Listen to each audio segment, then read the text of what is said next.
Amma ce ta samu bi ta ban daki. Ka tana wannan ka bi ta ka zage buge na bujanka. Je ka kawai na auka kenan. Ka shiga mana. A samu dama ai baka kaga yanzu idan na auka ban daki kaga dutsiya za ta ce wannan surikin ba na arziki bane.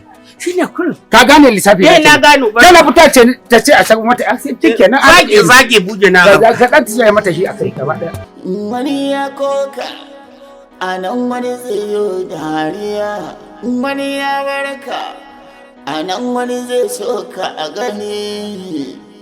Zumudi, Zumudi, Zumudi.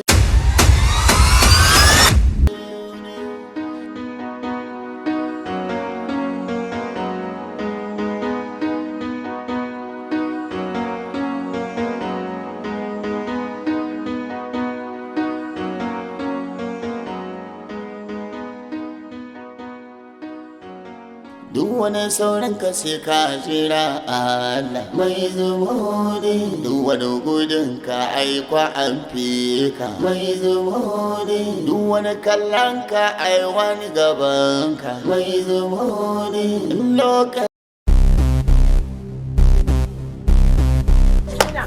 zan gani ina da zagi wa ina ilaihi raji'una hasbunallahu wa ni'mal shiga cin zarafi. Hai ni na ga masifa da bala'i. Ni kai na ne mamaki wallahi. Kai kaga suna fitowa. Yace wani dafa'i yake so ya baka saboda ka san shi ango in zai shiga daki. Wannan gaskiya. Dole sai ya tsumu ya je da addu'a. Ayi addu'a ayi alwala ayi sallah. A gaida Allah madaukakin sarki. Wannan gaskiya. Ka yi addu'a sosai. Haka ne. In ka dafa ka rike kafafuwanta. Na zuwa kaga suna fitowa da yan kawo amarya. To shikenan. Sai da safe kenan ko? Shago.